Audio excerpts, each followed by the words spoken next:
દાંતનો દુખાવો. બાળકો તો હોય છે ચટર-પટર. જે પણ સ્વીટ ડીશ સામે આવે તો તે ઝટથી ચટ કરી જાય છે. ગટ્ટુ પણ બિલકુલ આવો હતો. ખાવાનું તેને ખૂબ જ શોખ હતો. આખો દિવસ બસ ખાતો જ રહેતો. સ્વીટ તો તેનું ફેવરેટ હતું. અને જો વાત ચોકલેટની હોય તો પૂછો જ નહીં. આખો દિવસ બસ ચોકલેટ પર જ ગુજારી શકે છે ગટ્ટુ. આ વાત પર તેની મમ્મી પણ ખૂબ જ પરેશાન હતી. અરે નહીં, ગટ્ટુની ચોકલેટ ખાવાની વાત પર પરેશાન ન હતી. વધારે ચોકલેટ ખાવાને લીધે ગટ્ટુના દાંત ક્યાંક ખરાબ ન થઈ જાય આ વાત ઉપર ખૂબ જ હેરાન હતી. ગટ્ટુ, બેટા બહુ ચોકલેટ્સ ખાઈ લીધી, દાંત ખરાબ થઈ જશે. અરે મમ્મી ડોન્ટ વરી. અરે 32 દાંત છે, ખરાબ થઈ ગયો તો શું ફરક પડે છે? ગટ્ટુ, આ કોઈ મજાકનો ટોપિક નથી. હું સિરિયસ છું. તું આખો દિવસ કંઈક ને કંઈક ખાતો જ હોય છે, પણ દાંતોનું ધ્યાન જરાય નથી રાખતો. શું શીખવાડે છે સ્કૂલમાં? આપણે 2 વાર બ્રશ કરવું જોઈએ, અને તું સવારનું બ્રશ પણ સરખું નથી કરતો. બસ પેસ્ટ બ્રશને લગાડ્યું, બ્રશ દાંતોને લગાડ્યું અને થઈ ગયું બ્રશ. આ ઠીક વાત નથી બેટા. પણ બાળકો હોય છે. વાત એક કાનથી સાંભળે છે અને બીજા કાનથી નીકાળી દે છે. ગટ્ટુએ પણ કંઈક આવું જ કર્યું. તેણે મમ્મીની વાત ઉપર બિલકુલ ધ્યાન ન આપ્યું અને પોતાની ખરાબ આદતો ચાલુ રાખી.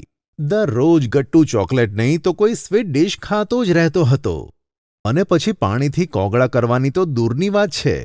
તે એ પણ ભૂલી જતો કે તેણે કંઈક ખાધું છે અને પછી ફરીથી માંગતો. મમ્મી, ગુલાબજાંબુ. આવો હતો ગટ્ટુ. સવારનો બ્રશ પણ ઠીકથી કરતો ન હતો. બ્રશ કરવાનું તેને ખૂબ જ બોરિંગ લાગતું હતું. આ બ્રશ કરવાનો તો વેસ્ટ ઓફ ટાઈમ છે. ખબર નહીં કોણે માણસોને બ્રશ કરવાનું શીખવાડી દીધું. આ જાનવર થોડી બ્રશ કરે છે તો પણ તેમના દાંત કેટલા સફેદ હોય છે. આ વાંદરો પણ મારી જેમ આખો દિવસ કંઈક ને કંઈક ખાતો રહે છે અને બ્રશ પણ નથી કરતો તો પણ તેના દાંત ખરાબ નથી થતા. પછી મમ્મીએ બૂમ પાડી. ગટ્ટુ, બ્રશ થયું કે નહીં? જો ચિંકી તો સ્કૂલ માટે રેડી પણ થઈ ગઈ છે. મમ્મી બસ 2 મિનિટ. ખબર નહીં આ ચિંકી બધું ફટાફટ કેવી રીતે કરી લે છે. એમાં શું મોટી વાત છે?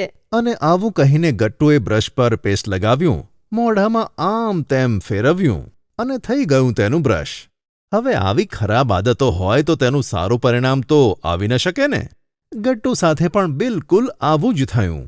એક રાત અચાનક ગટ્ટુનો દાંત જોરથી દુખાવા લાગ્યો અને ગટ્ટુ જોરથી બૂમો પાડવા લાગ્યો. મમ્મી, બહુ દર્દ થઈ રહ્યું છે મમ્મી. જોયું? શું કીધું તું મેં? થઈ ગઈ ને દાંતમાં કેવિટી? મમ્મી, બહુ દર્દ થઈ રહ્યું છે મમ્મી. એવું લાગે છે કે મારો જીવ દાંતની વચ્ચે આવીને અટકી ગયો છે. ડોન્ટ વરી, મને ખબર છે દાંતનો દુખાવો કેવો હોય છે. તને પેઇન કિલર આપું છું, એનાથી સવાર સુધી આરામ રહેશે. પછી કાલે પપ્પા સાથે ડેન્ટિસ્ટ પાસે જઈને આવજે. પછી પેઇન કિલર લઈને ગટ્ટુ સૂઈ તો ગયો અને જ્યારે સવાર પડી પેઇન કિલરની અસર ઓછી થઈ અને ગટ્ટુ ફરીથી બૂમો પાડવા લાગ્યો. મમ્મી. અરે હા બાબા હા, ઊભો રહે, આપણે જઈએ છે ને ડેન્ટિસ્ટ પાસે. ચિંકી ગટ્ટુની પાસે આવીને બોલી. તું ડેન્ટિસ્ટ પાસે જઈ રહ્યો છે ને? જરા સાચવજે.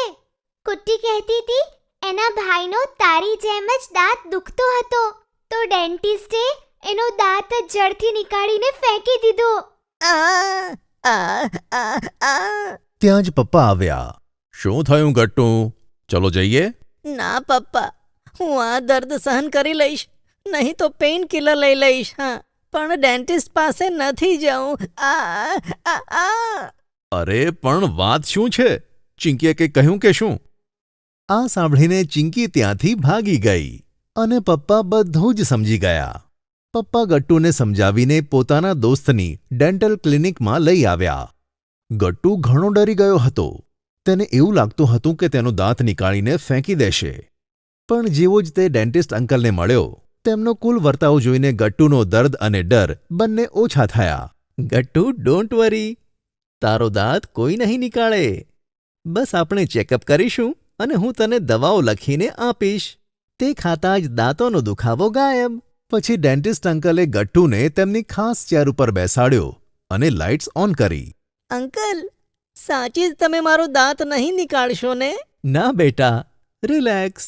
આ આ આ આ આ આ બેટા, રિપીટ નથી કરવાનું. તારું મોઢું ખોલતો. પછી ગટ્ટુએ મોઢું ખોલ્યું અને અંકલ ચેક કરવા લાગ્યા. અંકલનો હાથ અડતા જ ગટ્ટુનું 90% દર્દ અને ડર દૂર થઈ ગયો. ચેકઅપ ખતમ થતાં જ ડેન્ટિસ્ટ અંકલે પપ્પાને કહ્યું, ડોન્ટ વરી, બસ થોડી કેવિટીઝ છે. મેડિસિનનો ડોઝ પૂરો થતાં પહેલાં જ ભાગી જશે. દોસ્ત, જરા સમજાય એને. તે બ્રશ નથી કરતો અને ચોકલેટ પણ બહુ ખાય છે. ડેન્ટિસ્ટ અંકલ હસીને બોલ્યા, હવે ગટ્ટુને કંઈ સમજાવવાની જરૂર નથી. દાંતના દુખાવાએ તેને ઘણું બધું સમજાવ્યું.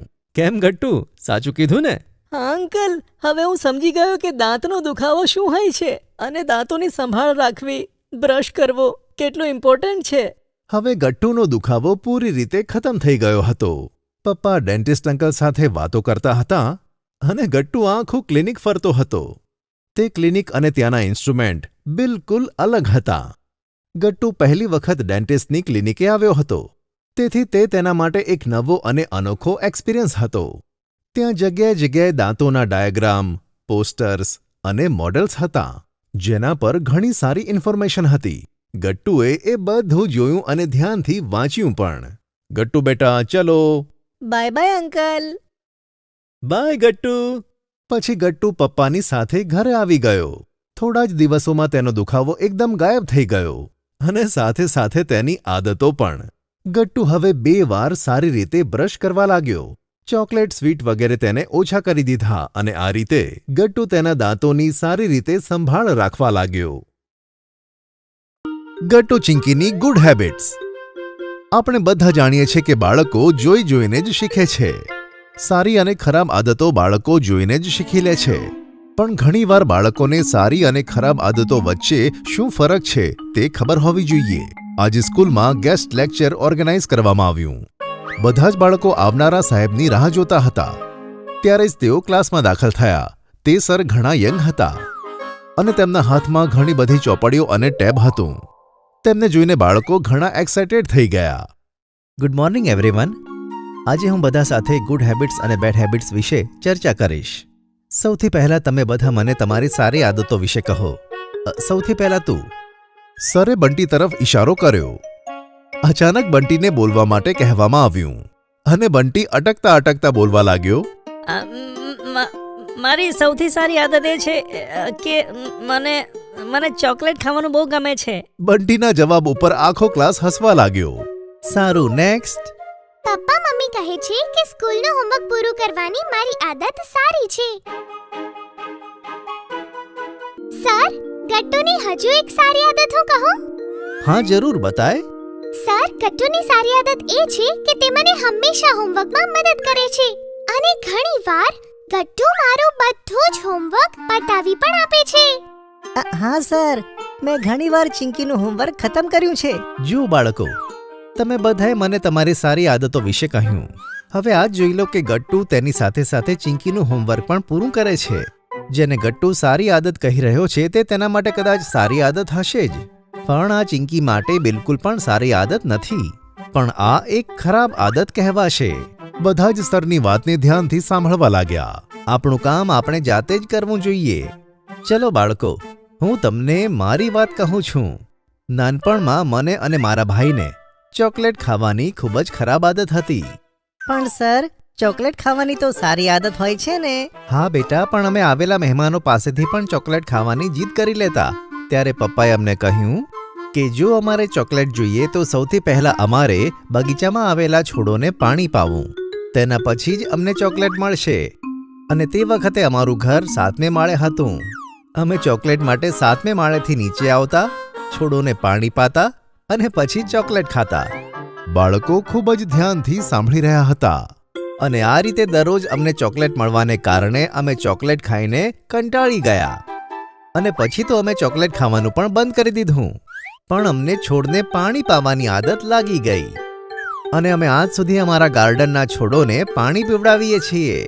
આ રીતે અમને સારી આદત લાગી ગઈ.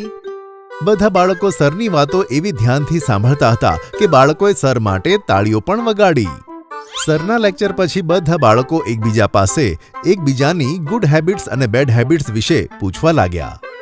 દાદી હંમેશા કહે છે કે જો આપણામાં સારી આદત હશે ને તો આપણે જીવનભર સફળ થઈશું।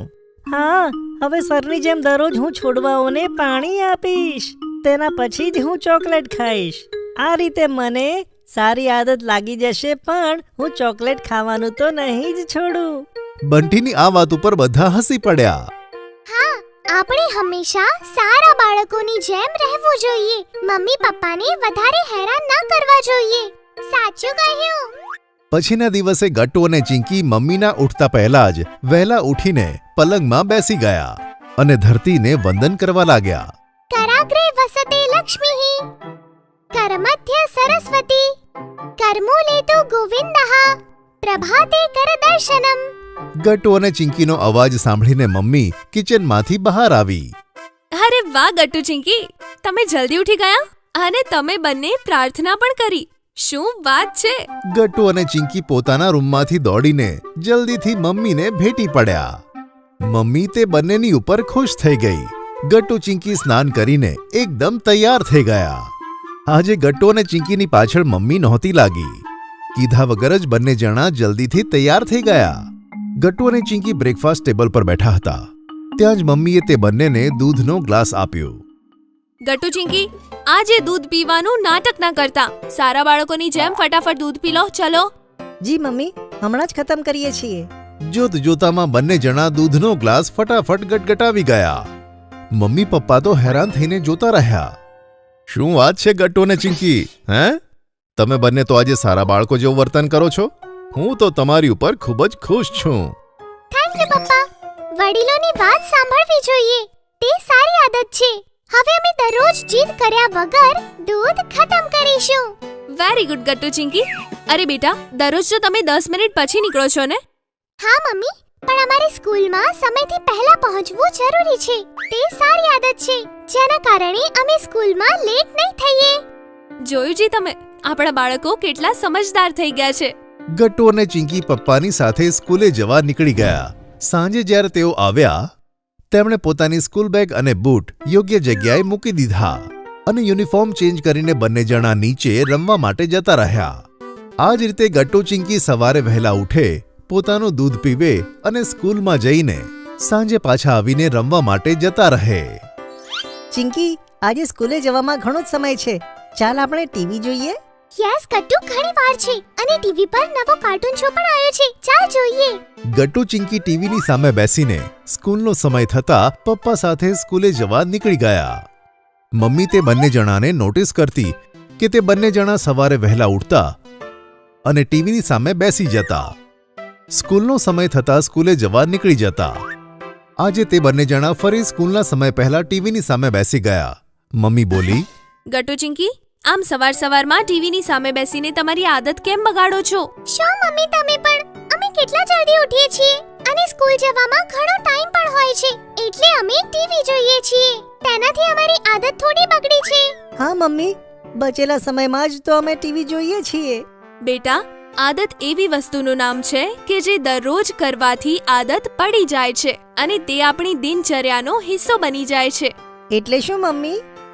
બેટા, જો તું દરરોજ ઉઠીને ટીવીની સામે બેસી જઈશ તો તને તેની આદત પડી જશે અને તું ટીવી જોયા વગર સ્કૂલ જઈ જ નહીં શકે, જેનાથી તારી આદત બગડી જશે। તેનાથી સારું તું કોઈ સ્કૂલની બુક વાંચ, જેનાથી તને સવારમાં ભણવાની આદત પડશે। અરે હા મમ્મી, સ્કૂલમાં ટીચર્સ જ્યારે શીખવાડતા હોય છે ત્યારે મગજમાં કાર્ટૂન જ ચાલતા હોય છે। ચિંકી તો મારી વાત સારી રીતે સમજી ગઈ। ગટ્ટુ, તું સમજો કે નહીં? સમજી ગયો મમ્મી, આપણે સવારના સમયનો સારો ઉપયોગ કરવો જોઈએ। જલ્દી ઉઠવાની તો સારી આદત પડી ગઈ, પણ સવારે સવારે ટીવી જોવાની ખરાબ આદત પણ ના લાગવી જોઈએ। સારું મમ્મી, હવે અમે આવી આદતને કન્ટિન્યુ નહીં કરીએ। Thank you so much mummy. અરે બેટા, પોતાની મમ્મીને થેન્ક યુ થોડી કહેવાય। ટીચરે અમને શીખવ્યું છે કે જો કોઈ આપણી મદદ કરે તો તેને થેન્ક યુ કહેવું એ સારી આદત છે। આ વાત પર મમ્મી હસી પડી। સારી આદતો માણસને સફળ બનાવે છે અને ખરાબ આદતો માણસને અસફળ બનાવવામાં મદદ કરે છે।